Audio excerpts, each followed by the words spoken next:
Be me. 16. Normal fag. Nerdy. Kissless virgin. Beta. The works. Probably a 7 to 8 out of 10, in all honesty. Just shy, awkward as fuck around girls and no dress sense. Junior year and homecoming's coming up. Obviously don't have a date because beta. I'm a member of a club that helps yards through the day, you know the drill. Besides mom and teachers, the only girl I ever talked to is a tard girl. We all call her Dippa, because she really likes chips and dip, and would always just eat her at lunch. Sometimes had to sit with her. She was fat, not like pick related, which is like 10 out of 10 for a down it. No, she was like a 3 out of 10 on the scale, and wouldn't even register on the human scale. Real annoying, but I was stuck with her because I literally pulled the shortest straw in the tard allocation ceremony. Worth looking after her though. I guess gave me something to do and looks good on applications. Luckily I have a smart fag going for me. All the alpha went into my grade reports. On top of that, Tippa had a really hot sister. We would call her Sonia, who was a senior. Beta as a maybe. Such a connection could one day come in handy though. One day, my friends, i.e. the other members of the Tard Wrangler Brigade, and I are sitting with our designated jars at lunch, and one of my friends, we will call him Joe, brings up homecoming. Got a date, Annan? Palm sweaty, knees weak, etc. No. Can tell Deepa's perking up. For the first time at lunch, she stops eating her chips and dip. Joe knows she wants to go down on me. Planning on asking him on? He smirks. No, not really. Planning on going. Suddenly, a deep voice that will haunt me forever resonates through the cafeteria. I go at the homie coming with you, Anern, says Dippa. I can see smirks on some of my Wrangler friends' faces. Even some of the other tards are about to kick. I don't know how to respond. Every bit of logic in my body wants me to say no, but I can't exactly turn down a donut and get away with it. Imagine the tard grid. Decide though that it's probably for the best if I say no, would be too embarrassing. All of my friends looking at me. Dippa looking anxious as the words no thanks start to roll out of my mouth. Joe about to shit himself with laughter, but trying to hold it in as not to offend the tarts, as if they could understand why he was laughing. Suddenly, Sonia walks over. Reminder, she's the hot like a 9, senior sister of Dippa. Really nice but obvious out of my league. I'm worrying more now, because if Sonia finds out I erected her down and sister, how would that look? How are you guys doing? She asked Dippa. Dippa, wiping dip of her mouth, says, I asked Ernan if he want to get a Hermy with me. Sonia turns around, looking sexy as hell but stern. Oh really, Anern? So you will accept my sister's invitation to Hermy? Joe about to flip his shit. Can see his sides expanding already. A few of the other guys that are also trying to hold it in. Well, I gotta say yes now, don't I? I guess so. Can see everyone smirking except Dippa, who is genuinely happy. She's so happy she literally jumps over the table to give me a hug, spilling her dip everywhere. I flinch backwards. Everyone starts to laugh, but now there's a giant downlet on top of me. Feel about as violent as the iceberg in Titanic, and she definitely wouldn't fit on the top of the door unless it was reinforced. Finally pulled Dippa off me, and some of the adult wranglers noticed the crisis scene, and Commodore St. Reaper helped clean shit up. After all the mess is over, Sonia comes over to me and says, Thanks for doing this for my sister, seductively. After she walks away, Joe starts making fun of me. You'd think volunteer wranglers would be more considerate of the tards. Hey, don't make fun of me, bro. What was I gonna do? Plus, she has feelings too. Homecoming is a few weeks away, but Dippa won't stop clinging over me, even when it's not my time of day to wrangle her. People obviously find out, and to someone I become a laughingstock. Luckily, my accepting Deepa's Emperor actually gives me some credit with the ladies. Call me such a nice guy. In other words, aw, he's a beta talking to one of the team. Even worse when I tell my parents. They can't comprehend my beta. Mom literally has no response to the news. Dad just chuckles silently to himself in the corner while watching the History Channel.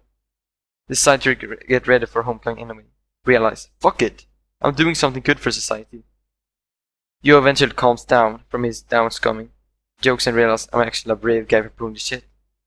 Dippa, meanwhile, seems like she's really fucking falling in love with me. Somehow, probably through Joe and then Sonia, She gets my fucking phone number and ends up sending a fucking nude one night while she wanted to text me.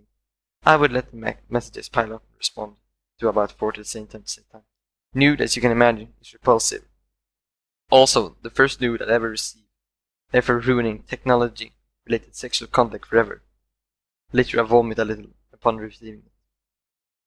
This was about a week before homecoming, but luckily she didn't send me any more pictures after that. I told her it was inappropriate at this age, and somehow she understood and agreed. Wait, did I mention she was allowed to own a cell phone? And that she comprehended texting? Don't always down-estimate me. Anyways, leading up to homecoming, there was more shit. Lots more of Deepa hugging me in school, awkward and people laughing. But luckily, lots of Sonia talking to me and saying how happy she was that her sister had a friend as close as me. Once Joe realized how much Sonia talked to me because of Deepa, he started to get jealous and even mentioned as a side comment that he even considered dating someone that Yamina, if she had a hot sister. Tell him, like the alpha that I was, becoming that he couldn't even pull it off. More girls start talking to me about Deepa, which continues to balance out the fact that Deepa keeps spilling dip literally around me and on me and lunch and also. Basically, my job was to look after her at lunch and take her to from her guitar class. Like Infant Language 101. Anyways, long story short, homecoming comes along. I end up getting into Sonia's group, because how could she not include her own sister? A ton of alpha senior males, 9 of the 10 females in the group, and dream come true. Finally, kind of, a member of the popular gang. Even if I'm only there because of a chromosomal loophole. Go in a party bus, which is not a good thing with Deepa if you know tons and buses. She flips her shit during the bus ride, ends up literally biting Sonia's date, the captain of the football team. I've wrangled her as best I can and everyone calms down. But it's clear, for everyone's sanity, that I shouldn't have taken Deepasaurus to Hermy-Kermy in the first place. Finally get to the dance, and Sonia makes it priority to get Deepa and as far away from the group as possible. End up dancing rarely, figuratively, and literally. In the back with all the nuts and losers. She ends up forcing me to slow dance when Don't Stop Believing comes on. Worst part is when they play Gangnam Style. This was a few years ago, by the way. Where she called Gugiom Silo. She lets herself loose like a tornado in the big mesh of people in the middle of the school gym, where the dance was obviously, and hits a few people while doing her dance. Sonia helps me calm her sister down and gives me another sedative, thanks for being a good sport smile. Finally the dance ends, and Sonia invites me back to her place where they are having an after party. First time going to a high school party. Never really been interested, but there'll be a lot of 9 of the 10s. There's no shit going down. My fucking face. When I go back to her house and her parents are out of town, Chill Uncle is overseeing the party. Uncle literally sits in a corner smoking weed with someone of the party guests.